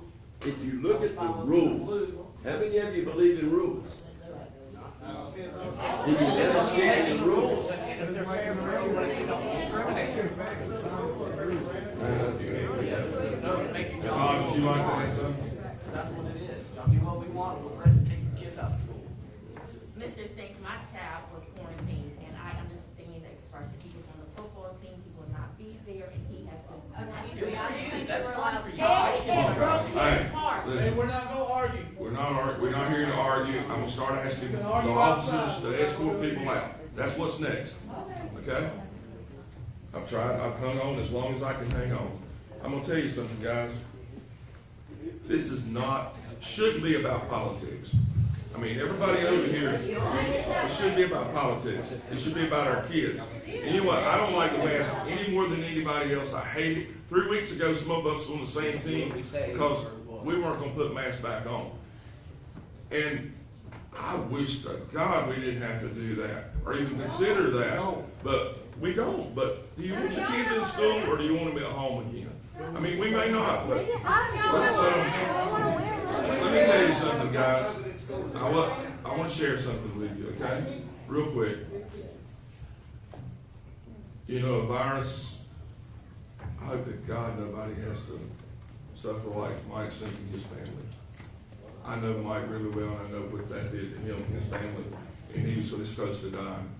So the last thing we need to do is argue with him over that. I mean, that was a pretty trying time. But also, I have a son. He's 25 now, and I haven't even shared this. But when he was 20 years old, we thought he had. This was way before these viruses were talked about. He had bronchitis. He had a strep throat, just a basic thing. He went to the doctor 3 times. You know, Z-Pack, give you a shot, prednisone. You're going to get better. Well, I started second guessing him. He just didn't get better. I said, I'll never forget the worst thing I ever asked him. I said, what are you doing milking this? I mean, and I felt so bad. And I called him when we were having a board meeting.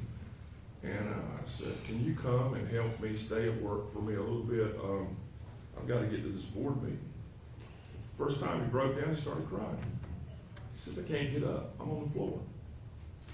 Well, I called my wife at work. She rushed home. She beat me there.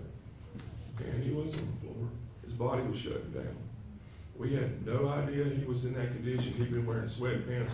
He was 20 years old. Nothing wrong with him. And we rushed him to the emergency room. And his feet was turning purple. Actually, he's missing the ends of his toes now. The tips of his toes. But a lot of prayers and a miracle.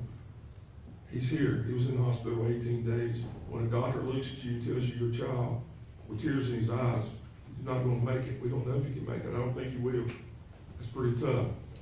And that was the hardest days of my life. And if you ask me, you know, I may get a little bit emotional here, but the last thing I want on my plate, I'm with you. I don't know if the masks work, but I don't want to be the one that a kid gets COVID and it catches a virus. I hear and I'm sure you've heard of this, the Coxsackie virus.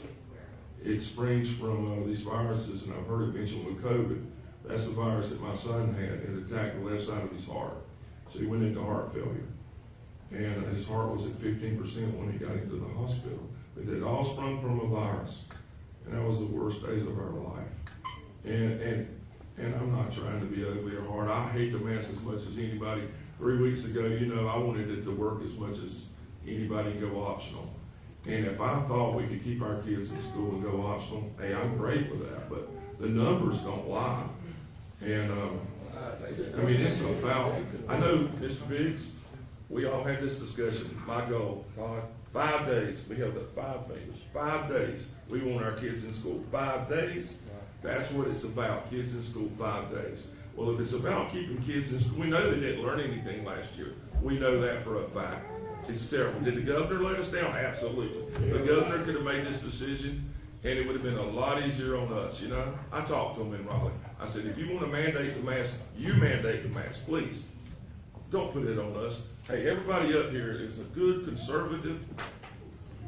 in Randolph County. We all believe in that flag. We're put in a bad situation here tonight. Don't question me if I love that flag in this country, because you're wrong. I'll fight for this country. And you know what? I'm a Republican just like you are. I can tell that. And I believe in that. But also you got to understand we're in a situation where kids need to be in school. And if the mask, if that's what the rule says, I believe you, Fred. I don't believe it. I don't believe that. You can't convince me. I don't know if it works or not. All I'm going by, if it keeps them in school, could we not try that for a few weeks and revisit it? And if it works, numbers come down, we get rid of it. This school system's living proof. We started school last year on time. We didn't stay at home like our neighboring counties. 2 years ago, we had an in-person graduation when nobody else did. We are not the kind of school system that's going to hide behind a curtain. I'm telling you guys, we're going to fight and do what's right and get rid of it. You guys should know that about us. The lady right there. I mean, you know what? I can tell where you're coming from. I'm sorry you had to deal with that. I mean, she's in the real deal. She's living it. We haven't lived it like that now. Dr. Gaines, we'll turn it back over to you. Last thing I just wanted to say is, I mentioned this from Mr. Burgess' comments, was we are close board members to, we dodged one about a week ago, having to shut school down, the early college. And we are close again, when we start talking about clusters, numbers are popping. So my recommendation is what it is, Mr. Cook. I'll leave that to you. You know, I would say that I understand, Mr. Burgess, where you are with your, the kids who were quarantined last year, but also have been very quick to say, we had 3 clusters last year, the whole school year. Those 3 clusters, just for the record, I'll share them with you. I've got them written down. We had 3 clusters, and they were Trinity Elementary School, and Trinity, excuse me, I wrote the same thing down. Let me find it. I think it was Level Cross. Give me a second. It was Level Cross. It was Trindale, and it was Trinity Elementary. And, you know, I understand there's dissenting opinions. But my opinion of what I watched last year and what I lived last year was that we had a lot of self-reporting. In fact, we had a news media outlet the other day say, how do you get your information? Well, our parents rose up and gave us a lot of information. We had information a long time before the health department did, because sometimes the test results had to go through the doctor's office and to them. So, Mr. Burgess, one of the things I watched, which is why I wished we could have tried this last year, we didn't have the ability to do it, was I saw what you're talking about. We got kids out, and we didn't have it break out in those groups.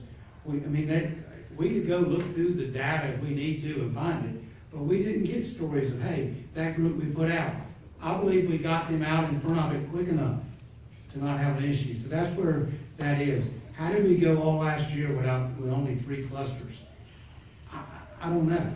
But what I do know is the numbers are mounting up, and the last thing I want to do is have kids away from school. I don't want Friday nights shut down in football. I don't want our teachers back teaching both ways if we can absolutely help it. But I do believe that when you start getting up over 991 students are sitting at home right now, it's not long before. And I know that 991's got the 461 that was in the symptoms, but it's not going to be long before we have to say Google Meets teach both ways. And our teachers did the unbelievable last year. And whether anybody believes or not, I'll stand by that. They did the unbelievable. What happened? Our principals did. And we're trying to avoid that as well. And, you know, I get it. You know, I can say whatever I can say today.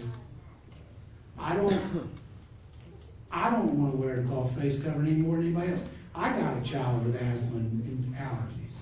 I got a child that affected too. But I also know this. After COVID ripped through our house, and I asked them, asked my two children, I asked them, do you want to get tested? I think you both had it. And we were quarantined for 14 days. I looked at both of them and I said, you know what, Jay? You're going to go back to school, and if a child in your class has it, you're going right back home for 14 days unless you have on record that you had it. And that's when he went and got tested. And so, you know, I'm living this as a parent too. And that's where, you know, whether the mask is or the cloth face cover is the end all be all, I don't know. But 81 people, because some of that staff, and quite frankly, it's beginning to flip. In the last 2 days, it's becoming more staff than students. And no, I will not share the breakdown until the number's big enough aggregate. So I know the media's listening, and I've already told the media outlet, until the number's big enough that no one can be identified, I will not share that aggregate of staff and student breakdown. But sending 81 kids home, or 81 people home versus 530 is a big difference. It's a big game changer for our teachers and our principals. And again, I think we all agree that, you know, we understand, we don't have to agree, we understand that the only way to at least keep the majority of those kids in school is to wear a mask. And it means we are going to have more people walk around who have been exposed in their schools. That's kind of that's simple math. But my question is going to be, so what's next? If we got 75, 80 people now, this week, without masks, what if we keep going and you said August 15th, whatever, what if we're still, October. You said, what if we're still averaging 75 to 100 people a week that are testing positive? So the mask, I mean, it did not keep us from getting COVID. All it did do was keep kids at school. Well, Mr. So Burgess, that's what we want. the number of positives, I do believe the number of positives is going to continue to rise for a while. Yeah. I do believe because what's going on, those 30, I mean, we have. What's the next thing we're going to do? We're going to, when we get this in place, okay? I've already inquired. The screening stations at the front door, no, they're not mitigating. We're going to keep what we have in place. We're going to get them out of the cafeteria starting tomorrow. Keep the pods of students from interacting. Try to cut that off. We'll add 2 things. If the board chooses tonight or today to mandate masks, we will go until further notice. We have Mr. Cook, we have a track record. This school system, this board, I know people, I don't even know who's back here. But here's what I know. I know this board started in late April. I think it started with you, Mr. Sink. Is there something we can do for athletics, for banquets? Is there something we can do? And it went into award ceremonies. And we wound up ending the school year. Our numbers were going down. You guys were seeing it. I don't believe I'd have had that call had board members not been watching from week to week. And it was the right thing. We ended the school year pretty open, other than the false face cover. So, you know, I go back. Dr. Gaines. I don't want them on any more than you do. I've enjoyed seeing people's faces. I've enjoyed seeing people I smile. want to answer you what you're saying, Fred. You know, like we don't know, but I would tell you if the mask passes today, you know, you're talking about October the 15th. If those numbers of kids going home, there weren't more kids in school, and it was going the other way, I would say, well, you know what, that's not working. And you know what? I mean, if more kids are, in other words, we're still sending a ton home and they have the masks on, I'm thinking, well, the masks, it's not working. They're wrong. So what do? You know what? Forget it. Well, here's what's going to be the number we'll watch. If we do universal mask, if we do that, then the number we're watching is, we'll be watching for when do our positive cases start curving back. You know, ones that impact and ones that don't impact. That would be a good indicator of when we might be able to let off. But you'll know if it's working pretty good. Well, we know it'll work immediately because tomorrow when the child is positive, the only person going off the campus is the positive. But I'll tell you, I do think, And I know, you know, the problem is, it seems like the solution is mask or no mask, and that's not the only option. Matter of fact, I think I think this is a great opportunity for the Randolph County school system. Is that it is a teachable moment that one thing is prevalent in our lives. It doesn't matter whenever you're 5 years old, you're 105 years old. Something you have to deal with every single day is risk versus reward, actions and consequences. And what better opportunity to teach our students, our community about risk versus reward. The bottom line is we can't change this, that if I'm positive, Tracy's not wearing a mask, he's going home. We can't change that. But what we can do is we can actually do something where we can have families, and you said with your son, Dr. Gaines, that you sit down and you and your talk, if you go home, if you go to school, this is what can happen unless you find out that you were positive. So you, as a family, made a health decision. This is what we're gonna do. You went and got tested. And all I'm saying is we can do that type of stuff here, where everybody here, if you don't want to wear a mask, that's fine, but you know that your chances of being quarantined are going to be extremely high. And if you wear a mask, if you don't want to be quarantined, then you can wear a mask or get the vaccination, and then you get to make that decision. So we get to make the decision as a family. I get to make the decision with my family. Everybody gets to do that. To clarify, I think the rule in the toolkit, because it's based on all the studies about universal masks. Yes. It has to be. And I don't understand. I don't understand that. So, The governor won't make the decision because he wants y'all to be the bad guys. Political science, not So- medical science. She was explain what she said. I couldn't. so, I understand where you are, Mr. Burgess, but the ruling on this is that it needs to be universal. That's why when I made the point about the staff, if everybody's wearing, including the staff, is what we have to do, it doesn't keep the staff member from being quarantined regardless. It only addresses the child, but the thing about it is, I think our staff is so alert to this that staff is keeping the 6 feet distance a lot more than maybe we were prior to the pandemic.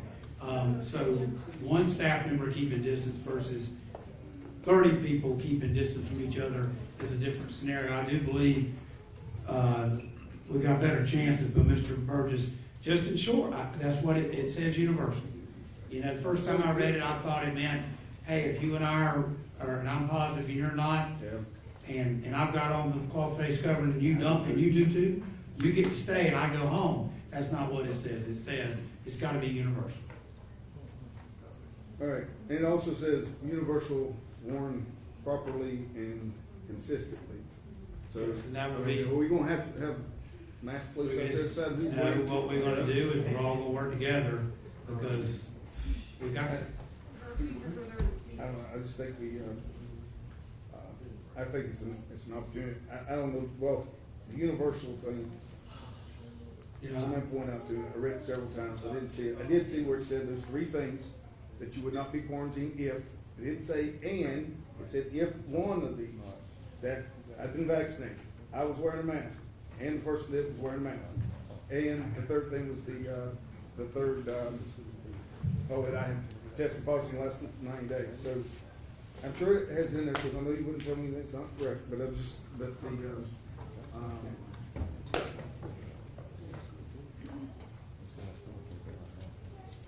so we can't determine as a school system whether somebody was wearing a mask if we give them the option to wear a mask. But we can 100% assure that they're wearing a mask if we require them to wear a mask. And properly. Yeah. Circle back. What page is that there? Page 14 14. says,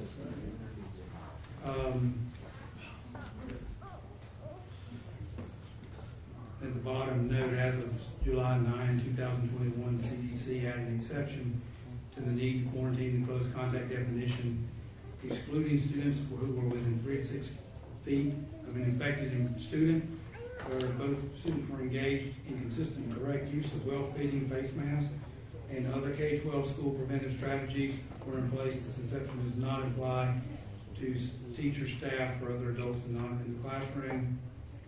And, where's the universal? It's right after the. After the K-12 school Yeah, prevention the strategy. prevention Yeah, I'm strategies, sorry. I missed such as it. universal. Such as universal and correct, mask use. So, you know, there, you raised the question, I know you and I had a discussion about that a couple weeks ago about, you know, the policing piece of it's gonna be everybody together. If the board chooses to go in this direction, it is an option, it is an opportunity to keep kids on campus, but there's a responsibility of individuals as well. And it'll be staff, it'll be students. Trust me, as a classroom teacher, the last thing I want is to have to catch somebody up from being out of my class 10 days, so. And I think you had 461, well, whatever portion of those parents were the ones that made the decision, no, you're staying home today because I'm concerned with your symptoms. Well, We had 460 some responsible parents who did. Well, it could have been that, or it could have been like prior to COVID. I heard somebody talk about what happened to, maybe I heard that today, what happened to the flu and everything. I don't know what happened to the flu. But we had, prior to those days, we had kids who would come to school and not feel well. And so I don't know, Mr. Burgess, if some of those 461 had come and, started getting symptoms and went home because they didn't feel good. I don't know the exact. Well, statistically, you know, some of them probably. Yeah, I imagine some of them probably can. So what would save us then is if they, hopefully they didn't turn up positive because we'd had to do this 48-hour look back for one of their symptoms. So, and I know that, we're close to making a motion here, and I'm going to tell, move the board before we're supposed to head. So I did want to ask a couple questions to our board, and you also about me. Okay. So can, first of all, I just want to make sure this is clear. If I am vaccinated, do I have to wear a mask? If this board makes a mask mandate and I'm vaccinated, do I have to wear a mask? Yes, it's universal. It's not about you, it's about, because we are having vaccinated people begin to. That's the end all be all.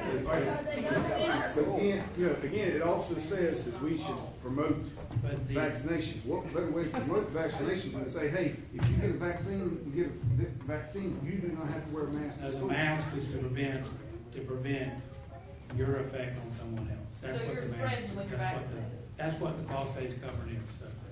Now, I don't know, you know, the vaccination and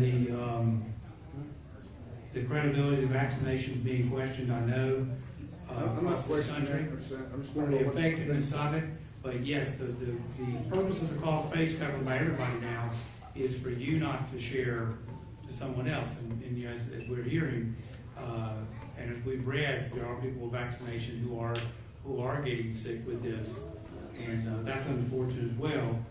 But it is universal cloth face coverings. That is what it is, and you know, I know that. Just so you know, give you this statistic, just so you know what's been going on out there right now in our schools.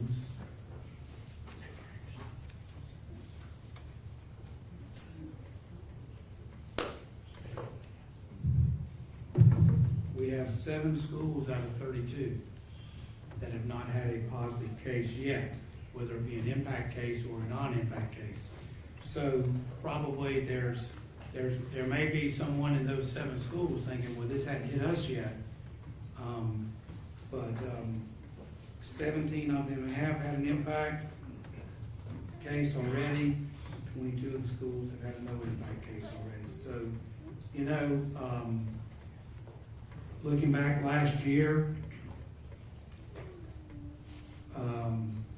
There were only 4 schools all year long that were not put on remote for the 14 days.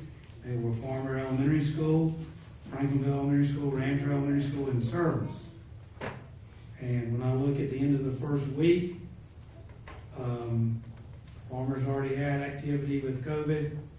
Franklinville's already had activity with COVID, and this weekend, Ramsey has not, so unless they had something yesterday or today, I had to look at school names. And Southeast Middle had a lot of activity last week. They had 7 cases last week. So I think which school, the numbers at the school was going to vary, continue to vary. That's. So I would like to ask this, Okay. the board then, there's 7 schools that did not have a case last week. By my count, I could be off here, by my count, they were all elementary schools. We had, No, one of them was not on there. okay, One of them was, you're correct in that it was, a good number of elementaries. 6 and 7, but the 7th one was not elementary. And to that point, I'll just tell you, and Ms. Aker, you can, correct me if I misheard this morning. When I was listening to a show and health officials were talking about where we're headed with our young children. yeah. Because a lot of school systems are opening this week and next week around this country, particularly in the Northeast. And the Northeast, what this program was saying is that superintendents are bracing themselves for what they've already seen happen in some part of southeastern part of the country. And what caught my attention, a couple things caught my attention.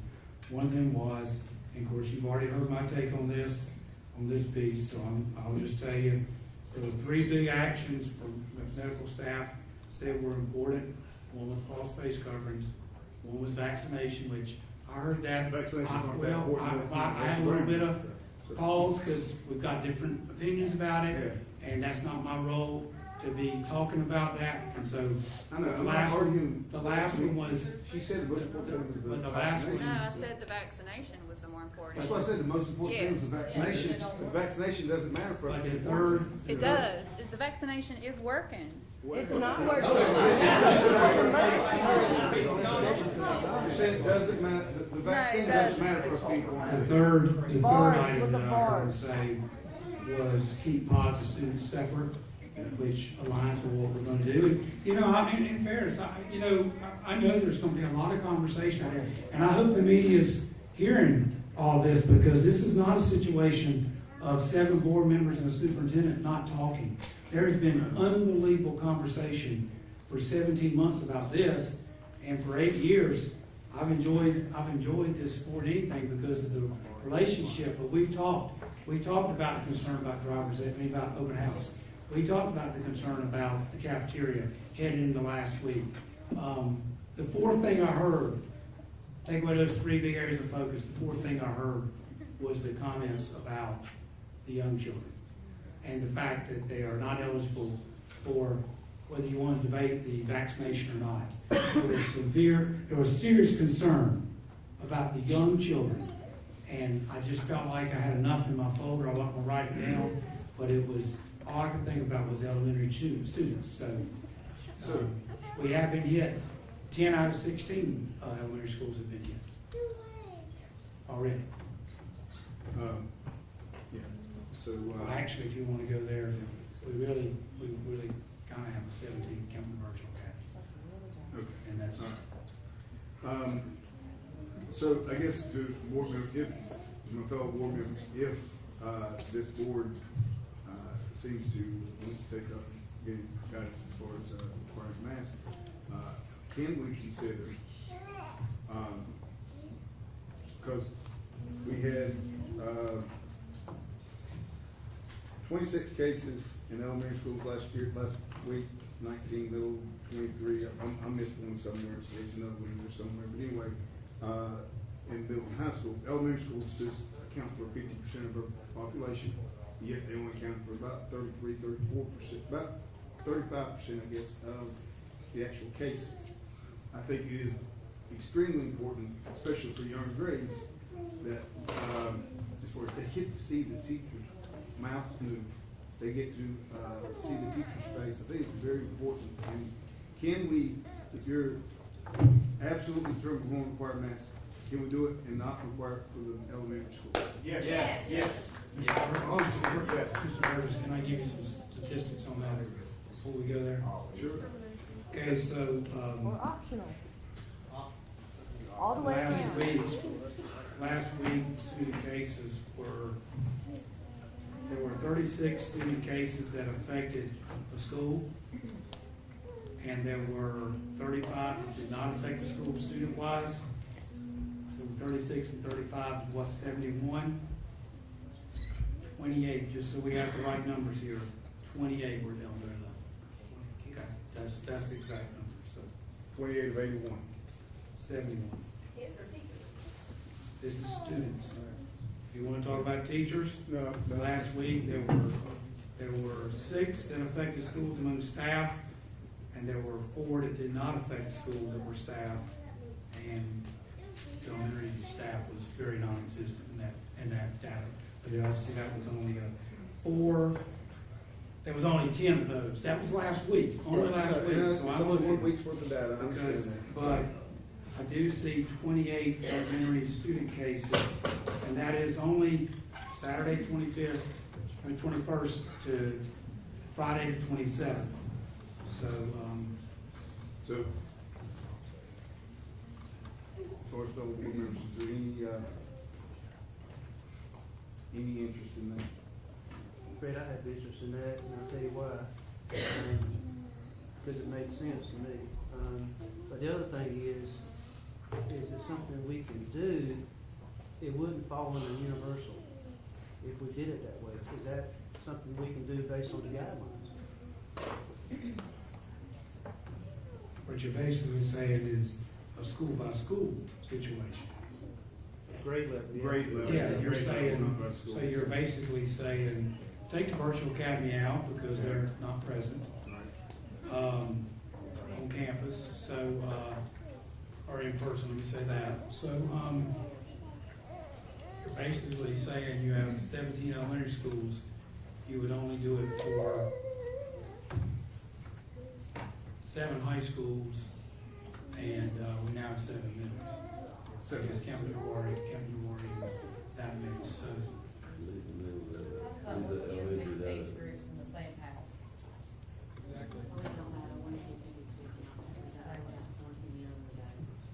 I don't know what that universal, That wouldn't fall under the guidelines for universal, though. That's my question. well, the question is that universal by campus, which, It can't be universal by the school system because we have That's a what I- virtual that's school. what I- I mean, they have to be wearing masks while they're on the screen. that's what I was gonna say. Universal would be each of the individual campuses. Yeah, it's not like we have an elementary school on the same campus with a middle They school live or in high the school. same house possibly. But we can't, we're not mandating that since you're using the house, we're mandating just. But if I'm saying elementary school and a middle schooler and a high schooler can all live in the same home, but you're saying that because they're in elementary, they should be able to breathe, but they have no chance of bringing that home to the middle schooler or the high schooler. But if you're gonna look at contact tracing all around, they all have contact. So then therefore, it doesn't, your theory doesn't hold any weight. And the elementary has no choice of vaccine. Hold on a second.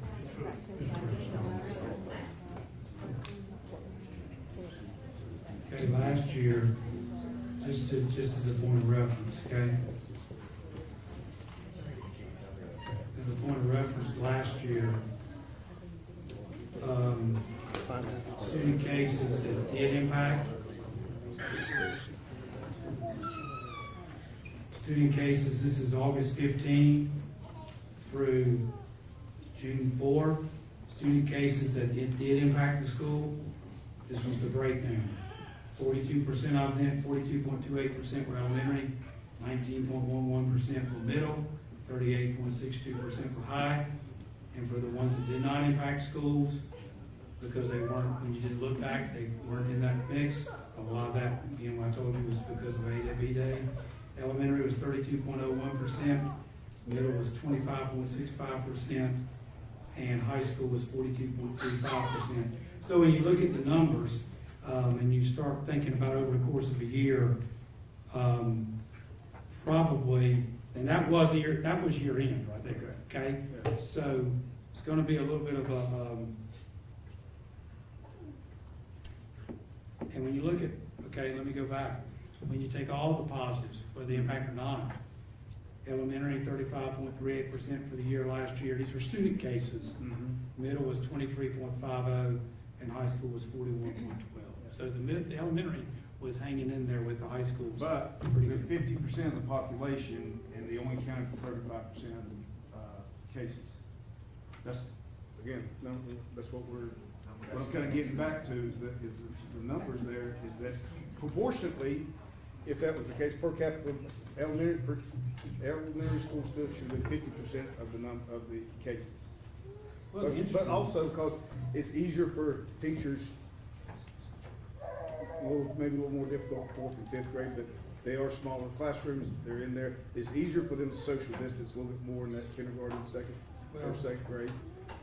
They don't switch classes, so I'm only with the same people every day versus going to different schools, like it is in middle school or high school. So I think, and that's probably why, proportionally, that's why it was less elementary school students who were positive, because they weren't around as many kids.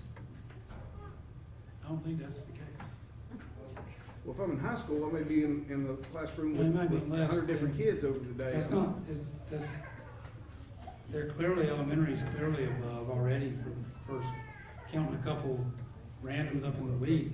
Elementary's clearly hanging right in there with middle, but last year, for the whole year, elementary far outpaced 35 to 23%, middle school. 35% of all cases were that, but I've said they have 50% of the students that have Yeah, but when more. you're doing a percentage, you're not doing a percent,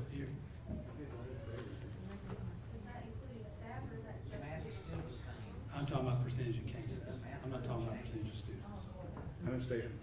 I mean, So elementary school kids make up the. I'm talking about percentage of cases.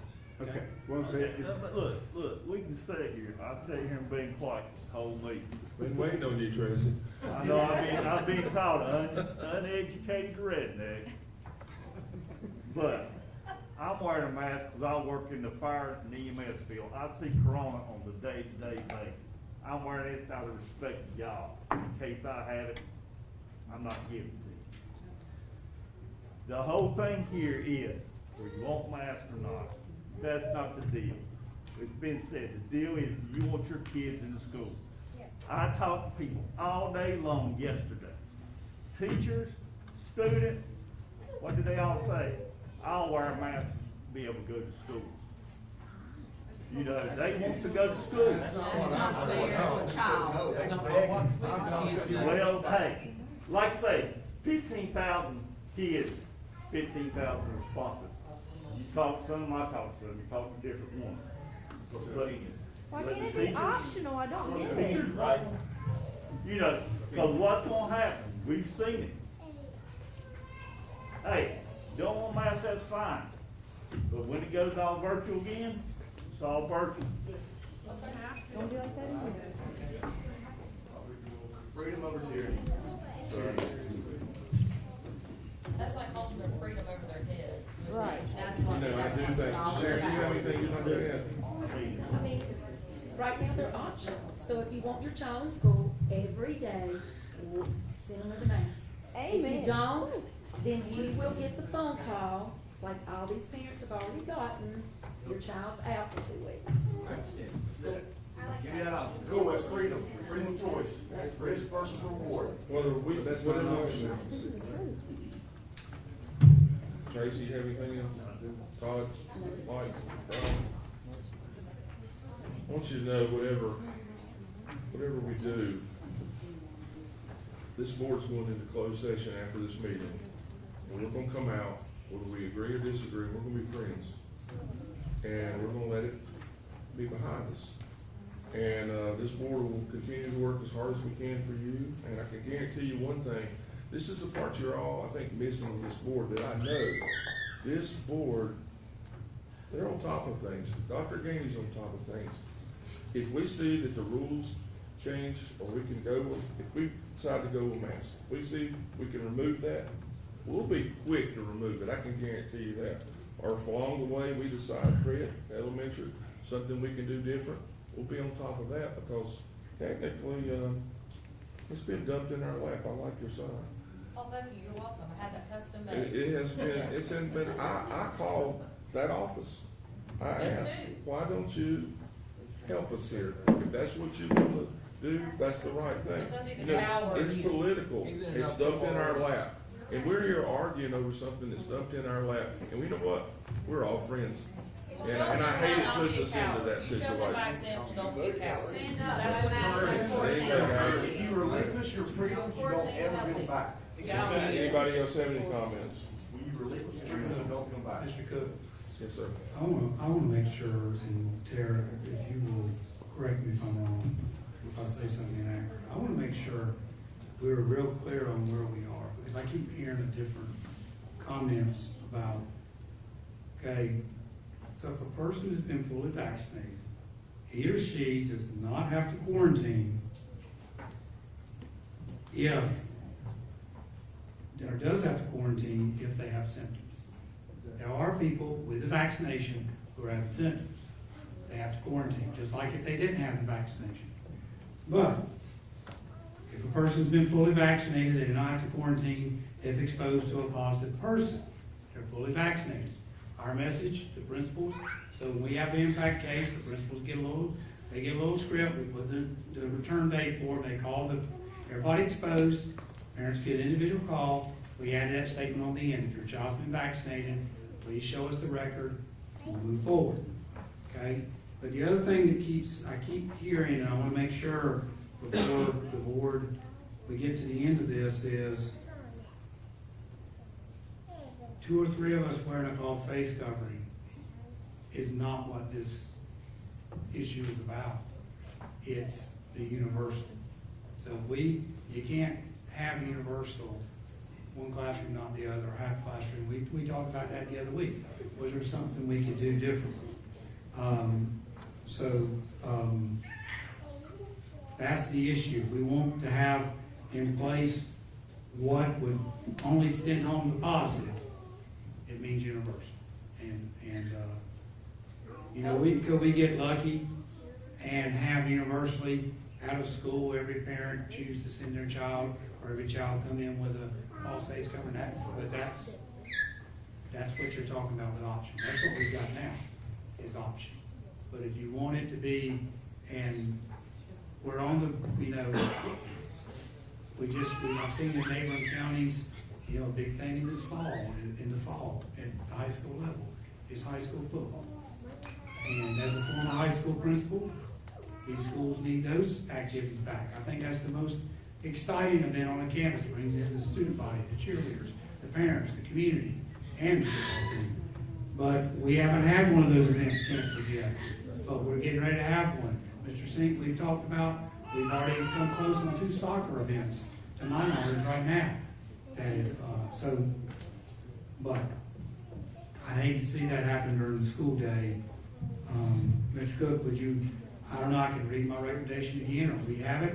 I want to be very clear, we talked about extracurricular activities. If we go here, the recommendation would be we would not wear all face coverings for those events.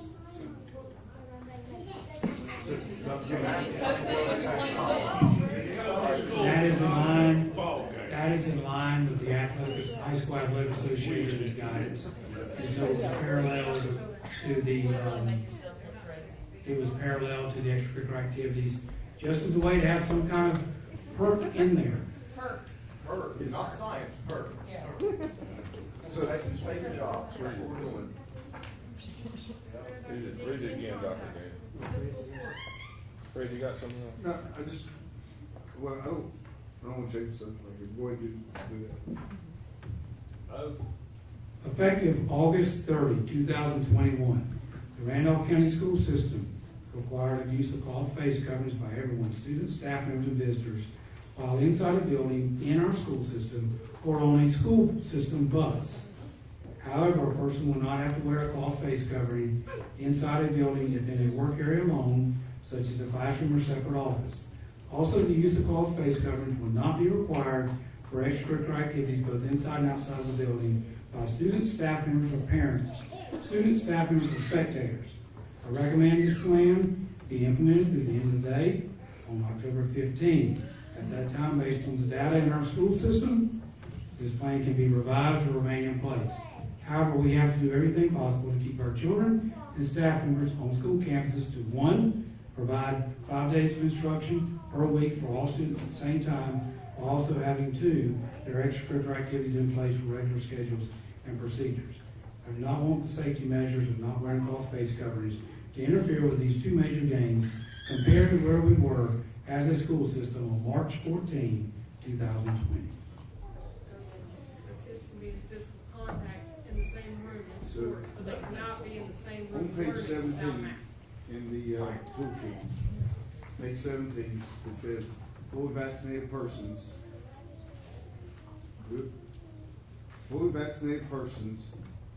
do not have to quarantine when they have been exposed to fully vaccinated persons and persons who have tested positive last 3 months do not have any, and who do not have any symptoms after a close contact, do not have to quarantine. Yes, sir. That's accurate. Okay, so it doesn't say, but they also have to be wearing masks too. So, And what you're just talking about, we've had students who've had, or people who have had it the last 90 days who weren't asked to quarantine. right, And we've had people who have fully vaccinated, who they were on the exposure list, and then when the principal went through it, found they'd been vaccinated and they did not get sent home. awesome. But now, we're gonna require those people, the ones that are vaccinated still to wear masks. Even though it doesn't say that. That's because if the symptoms are starting, we don't want to share them. Healthcare has never been universal. What's one good for one patient is not good for another. They're not true. Mass populace with blanket Chairman Cook, I'd like to make a motion to mandate mask wearing effective August 30th, 2021 for the Randolph County School System. All right, we have the motion, do we have a second? Does that include the extracurricular activity Yes. point that was made? We have a motion by Mr. Cutler, do we have a second? Second. All right, we have a second by Mr. Sink. With all those in favor, raise your hand. All those opposed, raise your hand. Motion carries 4-3. We'll remember injury. We'll remember injury.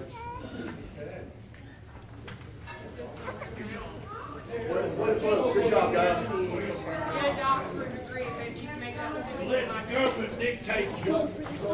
Here's control. Mr. Jamie, where's your mask at? So worried about my kid, why can't you worry about yourself? Every day said not building a damn house.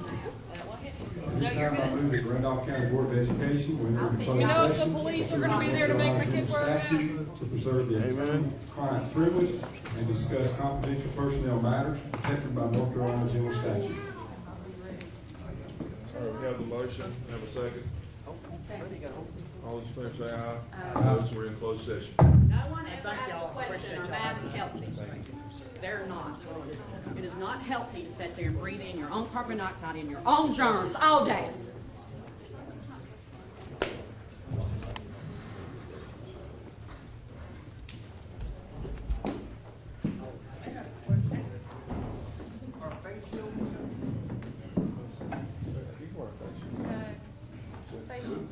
Gotta wear the mask. Shields aren't approved. Shields are not approved as a substitute for masks. Even for an asthmatic. You can call and ask that question tomorrow if you like. Okay, yeah. Sir, it's closed session. We're in closed session, gotta go. Is he with y'all? All right, we gotta go.